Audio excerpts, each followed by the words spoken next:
Welcome to Sports Scope, the most influential sports talk show in the nation.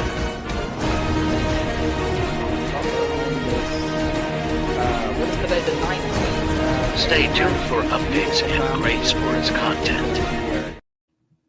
Hello, everybody. Welcome to Sports Scope on this 1/29/24 day. We're almost towards the end of the month of January. And, of course, we've got the Super Bowl coming up in less than 2 weeks. We're 13 days away from the Super Bowl. Going to break down those games. Going to break down the conference championship games. Got some really good sound here. Got some good analogies for the conference championship games. Both of them. Actually, I thought that the Ravens game and Ravens Chiefs was more exciting, even though it was only 17-10 due to the elite play in that particular game. I thought that was more exciting than the 34-31 game of the 49ers Lions. So going to give you that, give you a good scope, bad scope, and more. Stand by. Let's take our first and only break. I'll be back here in 49 seconds. We'll hit the ground running here on Sports Scope. Hello, Sports Scope followers. The program has seen tremendous growth since going 5 days a week. I just wanted to thank everybody for your cash contributions and sharing the program with friends and families. Just a reminder, if you want to contribute to the program, go to the Cash App, the cash sign, and Sports Scope. There are other ways to contribute to the program listed at the bottom of the screen. If you want to advertise on the program, go to sports, that is sports with an S, another S, scope, SKOPE, at gmail.com, just like it's listed at the bottom of the screen. Thank you and enjoy the program. All righty, then. Let's start with these games in the order they were played. Okay. Now, as I stated Friday's show with Mad New Yorker, the Chiefs would have to play a near perfect game to beat this Ravens team. This team, again, they blown out both of the NFC teams, essentially. 14 points. Pretty decisive win over the 49ers. They did blow out Detroit. They did blow out Miami. They did blow out Houston. Those are 4 playoff teams. I mentioned that. But listen to the take I had Friday just to kind of give you a refresher on what would it take for Kansas City to win. Do anything. You still got Isaiah Likely, right? Other tight end, and Marlon Humphrey. Their lead corner is going to be back. So the Ravens, all the chips are falling into place. Only thing is maybe Lamar presses too hard in training, and he has a bunch of fluke turnovers. Kansas City wins that way. Kansas City will have to play a near perfect game. I don't think I'm exaggerating to beat this Ravens team. No, you're right. You're right. They cannot win. See, even Mad New Yorker agreed with me. And like I said, I thought they were 4.5-point underdogs by the time the kickoff happened. I thought maybe they would be, probably should be 6.5-point underdogs. So I thought that spread should have been closer. That particular spread should have been closer to what it was for the 49ers and Detroit Lions game. Okay, now, a lot of pressure on them coming in. We knew that Kansas City, that Baltimore was the better team, had the better resume, game played there, and it made me think about the level of focus that it had to take for Patrick Mahomes, that defense with what's his name there? Steve Spagnuolo calling it, and of course Andy Reid. It reminds me of a scene out of Al Pacino in the movie Devil's Advocate. Underrated movie. Great line by Al Pacino talking to Keanu Reeves when handling pressure, how some people rise to the occasion and others simply do not. Listen up. Pressure. Changes everything, pressure.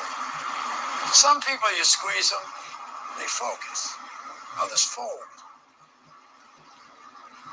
Can you summon your talent at will? Can you deliver on a deadline? Can you sleep at night? Yeah.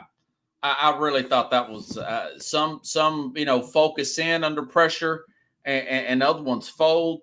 That's what Mahomes did. He didn't have a single incompletion in the first quarter, 30 of 39. Hold on, folks. I have to go flip my air on. I almost forgot to do that. I'll be back here in just a few seconds here. Let's go to a quick break. I'll be right back. Hello, Sports Scope followers. The program has seen tremendous growth since going 5 days a week. I just wanted to thank everybody for your cash contributions and sharing the program with friends and families. Just a reminder, if you want to contribute to the program, go to the Cash App, the cash sign, and Sports Scope. There are other ways to. Okay, all right, I'm back now. All right. So, again, it would have taken a Herculean effort and execution to get this type of game in. And, of course, like I said earlier, one incompletion for Mahomes against the best defense in the league, points-wise. You saw how last week Houston tried to run the football on these guys, could not get anything. Week by week, secondary play, run defense, points allowed. They lead the league in takeaways. All that's Baltimore. For somebody who plays this every week, fantasy and all this stuff, scouts it, they're the best week-to-week consistent team in the NFL. And they could not get off the field against this Kansas City Chiefs team. And a lot of that was the play of Mahomes and, of course, Andy Reid, dialing up the perfect play. I look at this and I think about, and I'll go more into his actual legacy tomorrow, perhaps. But he, watching them, they were underdogs in the Super Bowl last year, playing with a high ankle sprain in the AFC Championship game. 2 weeks later, still kind of hobbling a little bit in the Super Bowl against the Eagles. But the way he rises to the occasion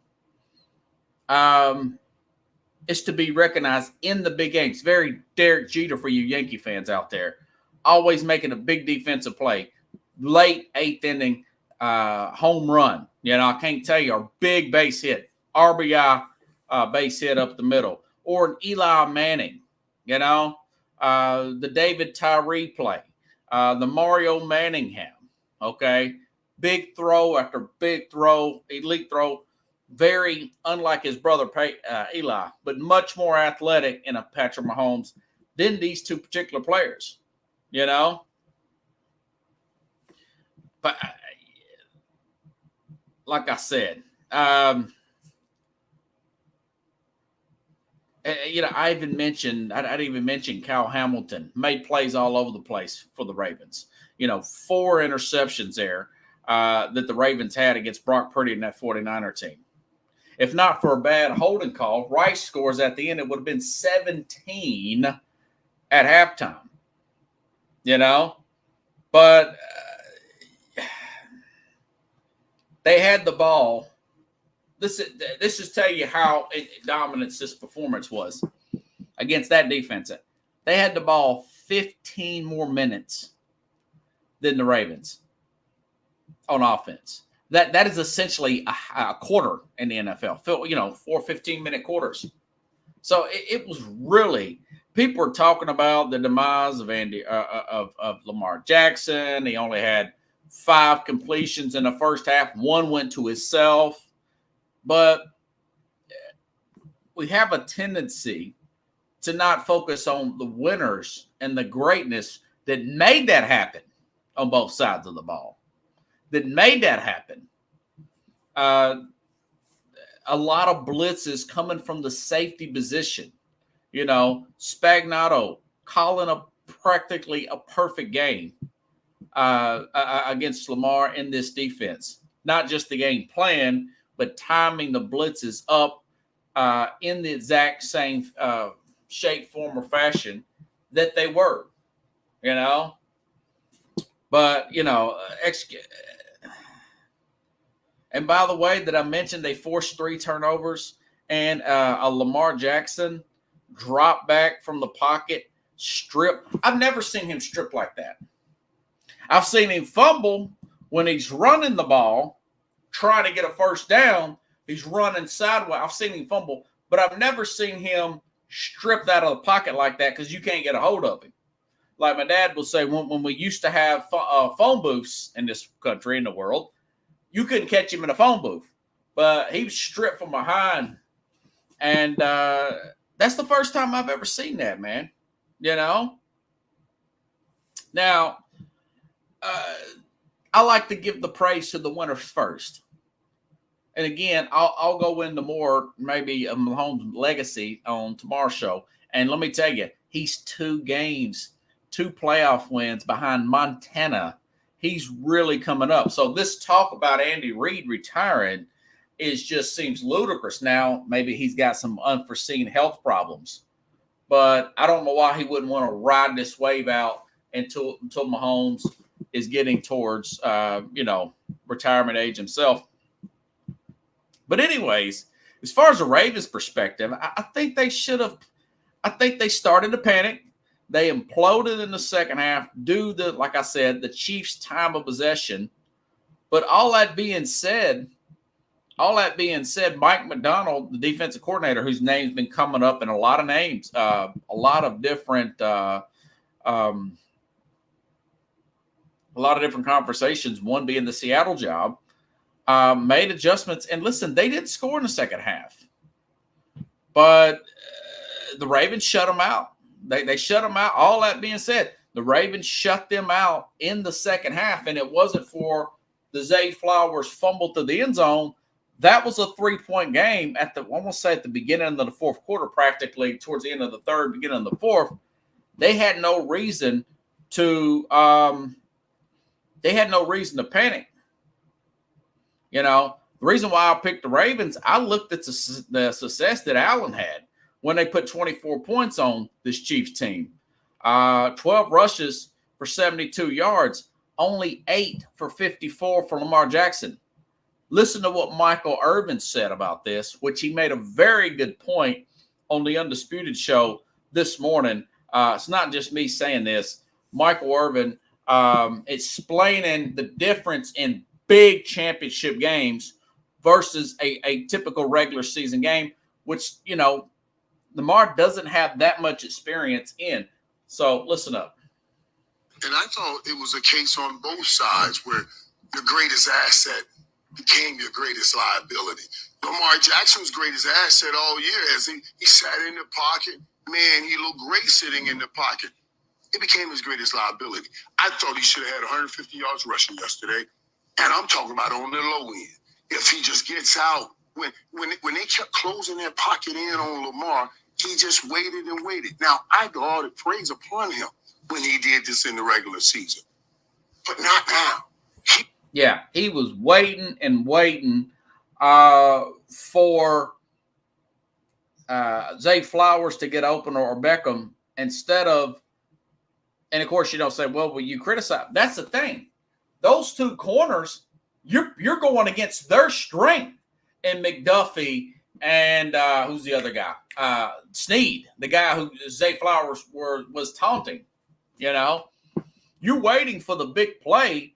And you look at what Dalton Kincaid, leading receiver in the previous game for Buffalo, Dalton Kincaid here, leading receiver for Buffalo, leading rusher, obviously, Josh Allen ran for 2 touchdowns. So I thought, man, Lamar's going to get 1, possibly 2, maybe 3 rushing touchdowns, and he'll probably run for 151-75 to win this game. So more from Michael Irvin, which makes some really good points here, talking about Lamar. Yes, let me tell you why. I believe in a regular season we play the possession. You play a series at a time. You play the possession. We would start out with the top 15, but that's a possession, top 15 plays. But when you get to the playoffs and you get to a championship game, you got to play each play. You got to play each play. And I thought in the Baltimore Ravens games, there were times where I can easily run and get this first down, but we made it harder on ourselves, and they made it hard on themselves trying to make certain plays, throwing the ball right. Yeah. Yeah, you don't have to – you shouldn't press on the series. Like he was saying, play by play by play, just simply – and that was prevalent in the other game as well. Keep the chains moving. Kansas City, you could see all the experience of 6 years there, 6 straight AFC championship games with Andy Reid and Patrick Mahomes there. Which is unbelievable, This is his, 4th Super Bowl for Patrick Mahomes. He's 2-1 coming in. This one hadn't been played yet. 2-1 coming in. And you could see that 15-minute possession game, they're running play after play after play, but still he did not trust his defense, which he should have, deepest in the league, one of the deepest teams in the league, to make plays when they did, So otherwise, why force it downfield? Incomplete. Odell Beckham. Likely, or not likely. He should have. You went to Likely and Andrews more. Why wasn't he dropping the ball in the flat? Justice Hill,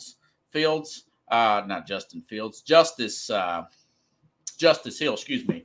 Very speedy running back there who's opposite of Gus Edwards there. Just a bad play, game plan, totally outcoached there. And, it's hard to say that when you're talking about a Ravens team, but he made some bad decisions here. And, again, it's hard to put your faith in. We saw two rookies make big mistakes. As good as Jahmyr Gibbs is in the Detroit game, big fumble. As great as Zay Flowers was, caught the only touchdown, also got the big play, but he got a taunting, spinning the ball right in front of the guy. Well, the ref is right there to his left. And I'm thinking, they're going to call that, man. You spin the ball, you're standing over him. What are you thinking? He wasn't thinking. He was a rookie. He's never been there before. You shouldn't put your faith in rookies in these big moments. I was telling my dad last night, I said, go to Likely, go to Andrews more. Andrews had three targets and he caught 2, go drop it down to your running backs. Trust those legs. You had 100 yards rushing last week. But I think they're scared. They were playing against Mahomes and totally psyched out, man. Totally psyched out from a mental perspective, in my opinion. You're going to hear a lot of it's a blown opportunity, not going to happen again. And I'm well aware of what Dan Marino said. I'm well aware of what Marino said, 40 years ago. 84-85 season. He said, listen, we'll be back here. Second-year player, got to the Super Bowl. Everybody's bummed they lost it, and they didn't get back. You got to have that mentality. But that being said, Lamar, he's 2-4 in the playoffs. I think he's grown tremendously over this past year. Maturation with wide receivers. Listen, was bad. Zay Flowers made some idiotic mistakes, the fumble through the end zone, the taunting, but he also made some big plays. He had over 100 yards receiving. He did score a touchdown in this game, and he's only a rookie. I don't think Todd Monken's going to get a job through this cycle, so you're getting another year in this system with Todd Monken. Mentioned Kyle Hamilton, major playmaker on defense.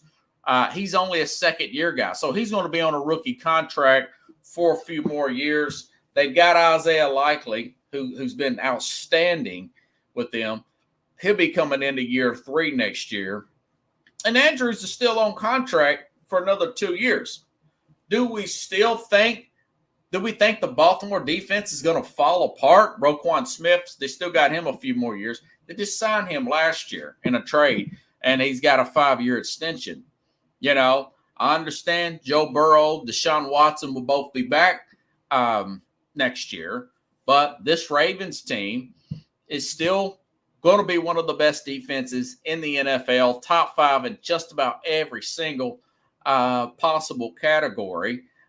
You still have that Bateman still under contract. Maybe a Beckham they walk. They kind of overpay to get him. Anyways, you still have – you don't need a specific running back for their system anyways. They getting guys off the street, even though Dobbins, I think he'll be back next year. Even though, like I said, they don't really need him. That's not really part of it. So it's not – this window hasn't closed, you know. You can make it next year. I know the players and the fans don't want to hear that crap. But I haven't gave up on Lamar Jackson. I think he's made – I think once this there's only 2 teams in this league, I think, that can beat the Ravens on just about any given day. I have even money for them to beat them. One is Kansas City, the other one's Pittsburgh. Pittsburgh matches up really well. I think they match up really well against Cincinnati, contrary of, way they played in the past. They've played them well, even when Joe Burrow was healthy. Anybody else in the league, the AFC and the NFC? Shoot, Lamar Jackson's 19-1 against NFC. The only loss was to Daniel Jones and Wink Martindale, a former Ravens coordinator last year. That's the only time they've been beat, man. You know, so it's not the end of the world for the Ravens, you know. And I do think that this Chiefs team, again, they played a near perfect game to beat them. And if they would have went stayed with the running game and trust your defense, I think this could have been a different outcome. You know, again, they shut down. They were shut out in the second half, Kansas City. They were shut out in the second half. It's the aura of Mahomes and Reed and that fear there that made them play out of their element. You know, just like Michael Irvin said, man, that dude, I thought 150, maybe 200 yards rushing. You got to think about John Elway, some of my older listeners. Think about him in the Super Bowl for the third. I mean, he's pushing, 37, 38 years old. The helicopter play, he's leaving it on the line because it's championship game. He wanted to get that ring. He did not want to be without a ring. And of course, you know, we know what happened. They ended up winning that game. They beat the Packers in one of the better Super Bowls ever played in NFL history. So, again, you had a great season. It's going to sting a little bit. They had the deer in the headlights look a little bit. You could tell they were pressing. You got that experience over with. You got it done with. I think this will make them better in the near future. You know.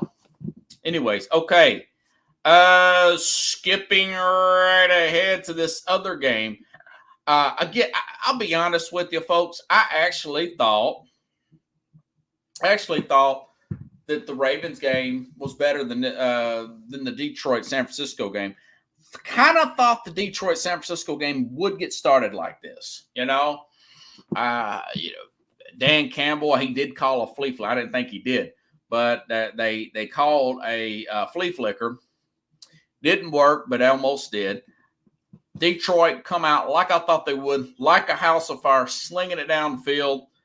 And, of course, I thought the 49ers would settle in, get McCaffrey going, and go ahead and pull away in the second half. That's exactly what it did. Of course, you know, this narrative here that Kyle Shanahan's team can't come back from wins down in the fourth quarter or even down in halftime is kind of fading. They've came back twice. They came back in the fourth quarter, in the second half per se, against Green Bay, and now they came back 17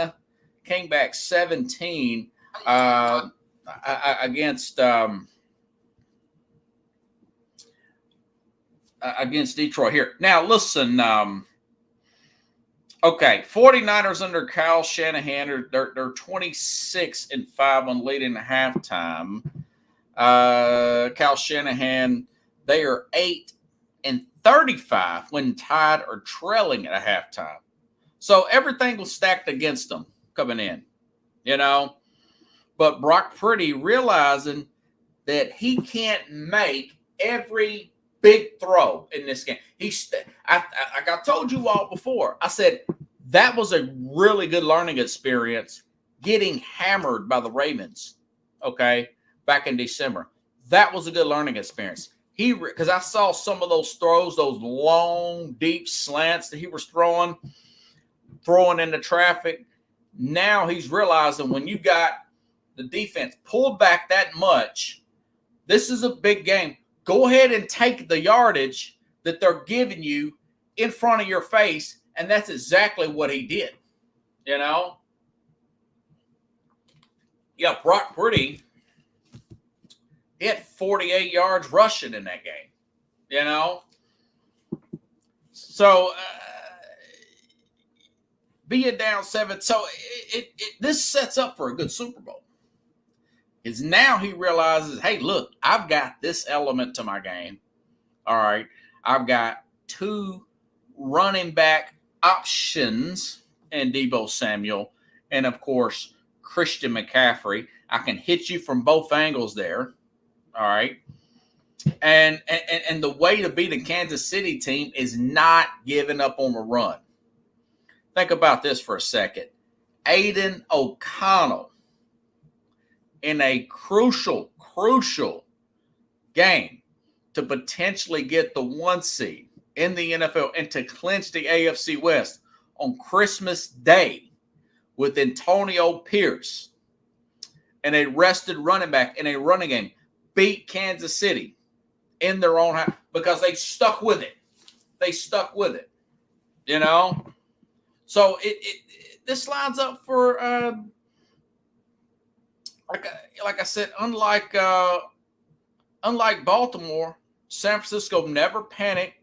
33 carries from their between Brock Purdy, Elijah Mitchell, and 20 by Christian McCaffrey. You know, as much as we want to say this is a passing lead, and I had Al Borges on the program, who's played in, he's coached at UCLA. He can coach wide open offense, or he can coach a run heavy offense.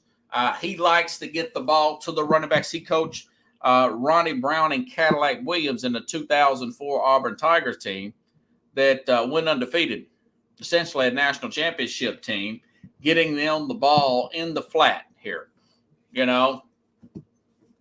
But what he was saying was, you still have that balance, and usually there's a run edge of run pass. It's not pass every down like people think, you know. And so they didn't panic. But on the flip side, I thought Dan Campbell would take chances. I mentioned the flea flickers, which he did. You know, I thought maybe, just maybe, they're so close to getting in a Super Bowl. I thought maybe he would kick an onside kick after halftime, or sometime like an unscheduled onside kick, like Sean Payton against the Indianapolis Colts in the Super Bowl with the Saints here. I thought he would slide that in there, you know, and do it, which they didn't do that. But I was for sure that after the debacle in the Cowboy game, and I was watching. I recorded these games. I watched all the Kansas City game, and I'm at halftime again of watching Detroit and San Francisco, and it's like 4th and goal from like the 7 or 8 yard line, and he's sitting there thinking about going for it then. I'm like, man, you are just reckless. Listen to what Booger McFarland said. Awful announcer put this out. I think this was on ESPN. Booger McFarland, if this will play out, listen up. Oh, shoot. Well, it came off here. I will find it. This is a pretty good quote here. It's not just me saying this stuff. It's former players. Lions were controlling the football game. Yes. It's 24-10. They got fourth down. They have an opportunity to kick a field goal and go up 3 scores. But for whatever reason, Dan Campbell said, you know what? I want to roll the dice. I want to go for it. The game changed right here. Boom. You heard Bosa reference this. Reynolds drops the football. When Reynolds drops the ball, the 49ers go down. They were on like the 29-yard line. It would have been like 42, 43-yard field goal there. And, of course, they went for it. And they're given on the 30-something yard line. They score. So that's essentially when they didn't go for the field goal in the third quarter, folks. And then that's when the Deebo Samuel, the Brandon Ayuk crazy play happens. Okay. That's essentially a 10-point turnaround. Instead of being up by 17, you go from 14 to 7. It's Purdy to Ayuk. Now the momentum is starting to come downhill. Yeah, 24-17 then. Fumbles the football. Okay? Forced fumble. And then that happens in the Gibbs. Again, the rookie guy getting all the big carries here, which is very dangerous in games like this, but you got to do what you got to do. He fumbles, and then the avalanche starts from there. Listen up. 49ers recover. Now McCaffrey scores the touchdown. All the momentum is now with the 49ers. It's 24-24, boom. Guess what? They have an opportunity right here at 27-24, the Lions do, to go for a field goal and tie the football game. They turned it down. I thought Dan Campbell Yeah, and that would have been another 45-yarder. They could have went up. They essentially could have went up or could have tied the game at 27-all, and he didn't. More from out coach severely in the second half. And I truly understand Dan Campbell loves to go for it on fourth down. But at some point, you have to understand how your team is playing and understand what's going on. And the momentum was clearly with the 49ers. And twice, Dan Campbell decided to not go for field goals and go for it and then backfired on his team. You heard Nick Bosa after the game. What turned the game around? When they went for it on fourth down and you didn't make it. And I get it. Everybody's going to talk about analytics, and I truly understand that. But at some time, you have to play the game that day and understand how your team is playing. That's when the game He mentioned analytics. I mean, John Madden told Ron Rivera when Ron Rivera was a young coach here, and Rivera's talking about, well, the book says do this on this yardage and 4th and 2 or 4th and 1. And John Madden said, first of all, throw that book away. Every game has its own identity. Every game has its own identity. Now, sometimes, listen, if you're on the 1-yard line, it's early in the game. They got 99 yards to go. And you've got the tush push or whatever. You got a good power running back, a Derrick Henry type of guy you can give a run pass option to, like the Titans like to run. Marshawn Lynch for all you Seattle fans out there. Yeah, you probably want to maybe try, because then you're giving them 99 yards. Defense gets 4 stops. You're going to get the ball back at the 50-yard line. Go back down there and do it again, either score a touchdown or a field goal.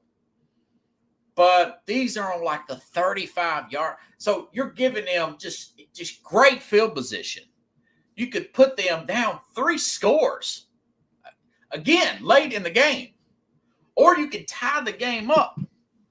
And what does that tell? What does that foretell of what do you think about your defense and Dan Campbell? And I was talking to a friend at work about this, a young lady from Detroit area. Her dad's in Detroit. I said, what does that foretell? What does that say that you think, Dan Campbell, about your defense? What does that say that you think? These are in like the end of the third quarter calls, okay? These aren't towards the end of the game. Those are different scenarios. You don't think Jared Goff, this offensive line, which is one or top 5, second, depending on what week you read Pro Football Focus in the whole league, you're saying they can't get back up there? So what if you do make the field goal, the other team comes back down, scores a touchdown? You're telling them that they can't do it, that they can't come back to this position. Take the points while you can. That's what got Brandon Staley fired or got all of his criticism. This is a much younger guy. This was like, what was he, 37 that year, 36, 37, very young, Poindexter-looking coach there with the Chargers who's now been fired. Now you got Harbaugh. Okay. He got crazy with the fourth down for it. You know, you're going into halftime, and you're on like the 3-yard line. Man, just kick the field. Take the points. It's so hard to come by points in this league. Don't be over anxious about that. But again, what does it say about your quarterback? What do you think about your quarterback? Even Julian Edelman. Think about all the success that the Patriots have had with Brady, Edelman, Belichick. What were they on the 2 or 3 yard line or something like that in the Cowboy? Going back to the Cowboy game where he did that in the Cowboy game, and he's even Edelman's like, man, we didn't have much for that. I mean, we only have a few plays for this field position. Why didn't you just take I mean, I think that would have tied the game at that point. So that's right. He was going for 2. He was going for 2 in the Dallas game. And the kick and the extra point tied the game up. You know, he's like, no, I'm going to go for the win. Even after the penalty. I mean, that's just and like I said earlier, folks, I was watching the game. He's about to go fourth and goal from like the 7 or 8 yard line. You know? And trust me, I'm against being overly conservative. I'm out of Nashville. You know, Jeff Fisher coached here. He's very concerned. Run the ball, go for the field. I understand being over the top the other way when you can't run the ball at all and you're still running up the middle. I get that. But then there's the polar opposite of that. When you're just flat out playing reckless, you're just coaching reckless football.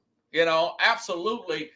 Some guy on Twitter said, Dan Campbell's the kind of guy at the blackjack table that he's got 18. He asked the dealer to hit him again. There's got to be a 3 in there somewhere, you know? And I thought to myself, man, this guy, they're still in the, and you know, I've asked my friend, like I said, young lady, her dad, she's from Detroit, but her dad still lives up there. She lives down here. She told me if they would have made it to the Super Bowl, she was going to drive 8 hours from Nashville to hang out with her dad, her family, for the Super Bowl. That was a big deal for the locals to get up there to the Super Bowl. She's going to take it. She had, you know, they got very good benefits there. But the first thing I asked her, I said, I don't want to put any of my ideas or any persuasion. Tell me what you thought of the game. And she didn't mention any of the Dan Campbell stuff. She just said, yeah, it was a great season. I could see it was a lot of fun. Last Monday, she had the Detroit Lions shirt on. She was in Cloud 9. And she just said, listen, we've had a great season. I could see the league slipping away. We're looking forward to next year. You know, my dad didn't call me back immediately. That's like myself. You know, sometimes when you really get irritated with a game, you don't talk to anybody. You know, when I'm out of Nashville, when the Titans were getting beat by the Ravens back in 2000, 2001, when the Titans had this perfect, they look like the Ravens do now. They had the number 1 seed. They lost 3 games that year, but a total 7 points. We just felt like they were locked to get back to the Super Bowl and win it. They went to the Super Bowl the year before, 99 and 2000. And, you know, they were losing. They were down like 24-10 late in the game. Couldn't move the ball on that defense. And a friend of mine kept calling. He was mad about the game, and I didn't want to talk to him, you know? So that's how her dad was. He's like, he didn't call me back, and he's really irritated. But, you know, again, it's that honeymoon. It's that honeymoon phase of Dan Campbell. But if he continues to do this going into next year and lose another ball, people are going to say, listen, man, they're going to start calling for his job. He's going to lose Ben Johnson. Everything I hear, nothing's went official now unless something happened while I've been on the program. But he's going to lose their offensive coordinator to the Washington Commanders. Some are speculating, is this a possible Nick Sirianni situation where you've got really good offensive coordinator, Shane Steichen, who's now the head coach here. You didn't have a great defensive coordinator, but he was fair at times. He was terrible in the Super Bowl. Again, with the Mahomes, Andy Reid factor, right? They couldn't get a stop in the second half. Where this guy's a big emotional guy. You've got great talent around you, and you've got excellent coordinator, especially an offensive coordinator around you. We'll find that out. We'll find that out come next year. I think he'll make the right decision, but I'm not sure. As I mentioned last week, the general manager there and this staff putting in Sam Laporta, almost 100 regular season. That's a rookie tight end. Jamar Gibbs, yeah, he had that bad turnover. He also scored in that game. He had the big run in the Tampa game. Rookie. Just a lot of great players. And Branch, the safety, making the big plays there. What's his name? Campbell, the linebacker. Those are 4 rookies. Huge. So I don't know. I don't know how good Green Bay is going to be next year. You know, I don't know what they're going to do. I think Goff is under contract next year.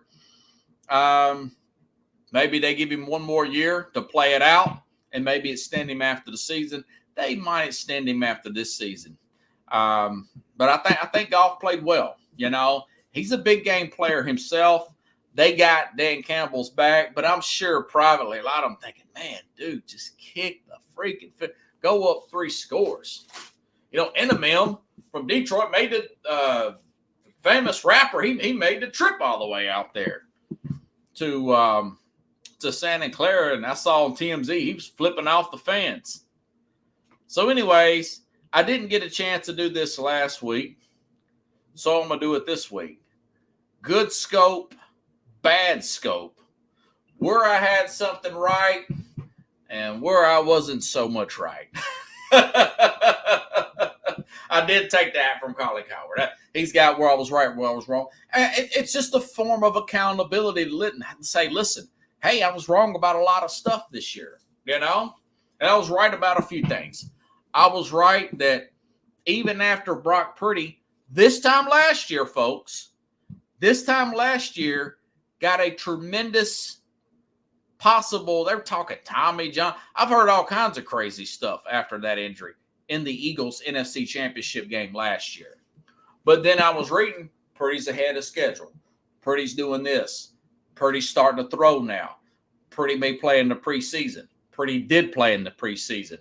Purdy looked pretty good and opened the week against the Pittsburgh Steelers. And even before the season started, my preseason Super Bowl picks were this second-year player is going to come back, okay, and they're going to get to the Super Bowl. I just got that feeling they're going to come back and get to the Super Bowl. I know Seattle was picked to have a really good year. A lot of people was picking Philadelphia. I was not one of those people.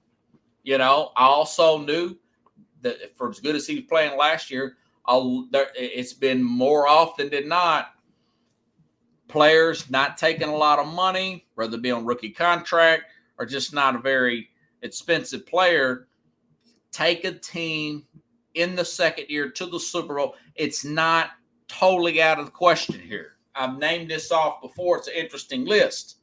Tom Brady, Ben Roethlisberger, Russell Wilson, even Dan Marino. Just talked about that earlier. Dan Marino in his second year all got their teams to the Super Bowl. And let's see, three of those four won the Super Bowl. Dan Marino, of course, he lost. And, that's when he made this, hey, we'll be back next year, blah, blah, blah. No, there was never a next year. But Purdy coming back, I predicted they'd make it. And, of course, they did. They're back in the Super Bowl. Bad Scope, thinking Kansas City. Think about this for a second, folks. You throw all the conventional wisdom out of the window when it comes to Kansas City. Last year, I said, okay, players making over 12.8%. I threw that number out there. I can't remember exactly what it was. But Patrick Mahomes' cap hit was close to 15% of the cap. And those teams did not win the Super Bowl. Over that percentage of the cap, it was not going to win. It's just not going to happen. Then I said, okay, I think they're cutting corners because they got to pay some people. Mahomes' contract started to balloon a little bit. They did not sign Orlando Brown back at left tackle. That's huge. They brought in this Donovan Smith guy from the Tampa Bay Bucks. Then they brought in Jawan Taylor at right tackle from Jacksonville. Remember the early problems Taylor was having, lining up off sides and whatnot. They didn't make any big moves to bring. I think they had Juju Smith-Schuster, let him walk. They kept scandaling, and they took this Rashid Rice in the second round. Kelce, 34 years old. They're just not going to get back. I thought maybe that the Chargers would play much better, but I was wrong. You throw out all the unconventional wisdom with Kansas City, and you just got that combo. You got Andy Reid. You've got, or it's a trio, really. You got Andy Reid. You've got Mahomes, and then you got Spagnuolo, who's coached championship defenses. All their Super Bowls were because he was coaching the defense. He was not the first defensive coordinator that Andy Reid had when Andy Reid took over at Kansas City. It was some other guy. Okay. He also, the 2007-2008 Giants team, the big underdogs against the Patriots, 18-0? 18-0 Patriots there, going for 19-0, beat that team, the greatest offense of all time. But that trio right there, it's a hard trio to beat, man. It's just a hard. So I was wrong. I didn't think Kansas City get back. Sure enough, those mother effers, they got back. Kudos to them. Mahomes is considered an all-timer. Then you look at good scope here. The Chargers should absolutely go after Harbaugh. It's the best quarterback situation. I think Harbaugh will take that job if offered. I'm not sure if they're going to cough up the money, but it would be an ideal situation. And now Harbaugh's got the job. I think he's going to do a press conference later on this week here. It was the number one. Now, of course, Harbaugh's there and Justin Herbert. And I'll make another prediction. I do think that Harbaugh there's a very good chance that they're going to win the West next year, even against this other trio. Now, it depends on what they're going to do with those two receivers and those cap hits and health. But I got a feeling that things are going to get a little bit harder for Kansas City now that Harbaugh is in your division. Jim Harbaugh, that is. Bad scope. I was for sure Seattle after letting go 73, 74-year-old Pete Carroll. That's like, man, defensive-minded guy, sloppy offense, all them wide receivers, Jason Smith, Najigma, Lockett, DK Metcalf, great running backs there, young running backs.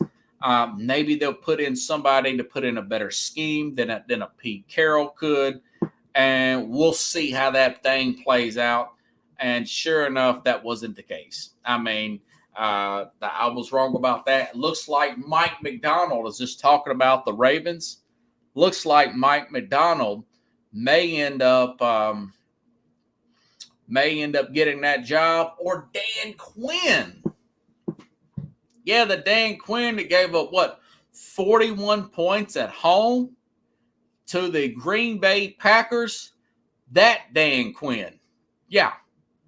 Dan Quinn, him and Mike Macdonald seem to be the finalists for the Seattle job. Now, I was thinking to myself, it's going to be possibly Bobby Slowick, who had an excellent, his first year, with C.J. Stroud, with Houston in year one, moving them all over the place. Kind of young. I thought, okay, well, maybe not him. Possibly Todd Monken. Okay. The Ravens, he had a rough game Sunday, but he's had a great season with Lamar. Lamar's going to win his second MVP. A lot of good schemes up there to get guys open. I thought maybe that would be the case. Nope. Now, that being said, maybe they still will go after an offensive-minded head coach. But they're going to go with everything I'm reading, Ravens Mike Macdonald or Dan Quinn. So I was wrong about that, because you usually go the opposite. Now, of course, I was wrong about New England. I thought New England may go offensive, go after Ben Johnson, who looks to be the Commanders' favorite. But they end up staying defensive too. Maybe that was because there was some kind of obligation there to put in Jared Mayo with the Bill Belichick thing. So a little bit wrong off about that. And, of course, simply off about the Ravens looking just unbeatable, They had the deer in the headlights look. They started to panic. Roquan Smith got a penalty there. Calvin Noy got a penalty there. Like I said earlier, the strip from stripping Lamar Jackson, I just didn't see none of that stuff happening, and I was wrong about that. I mean, Kansas City, again, go back and listen early at the start of the program about focus. Some people, they fold. Others, when pressure gets on them, they concentrate, and I think Mahomes is that guy who concentrates. So, anyways, had a few more things I could have got into, but I thought maybe I would go under. I'm trying to keep this show under an hour now, because I'm on Instagram Live. Hopefully, I'll be back on Facebook here in the next few weeks. I keep reading back over the little thing that they sent me, something to do that was connected to my Instagram account through my Facebook or some crap like that. They kicked me off. So I don't know what that's all about. Somebody's obviously envious of the program and just looking for ways to get me off of Facebook. I think I'll be back. They said it was supposed to be a month. Well, I looked up that maybe they'll keep this program off Facebook for a month. Traditionally, when you see the word suspension. So I don't know how that's all going to play out, folks. Either way, if you like the show, please share the show. Let's build this thing back up and get it back to get it where it should be, okay, which is the most influential sports talk show in the country. I'll be back on tomorrow, same time, same place. We'll talk a little legacy talk tomorrow. And, of course, listen, there may be other coaching news coming back in play tomorrow. So I will see you all tomorrow again, same time, same place here on Sports Scope. Have a good night, everybody.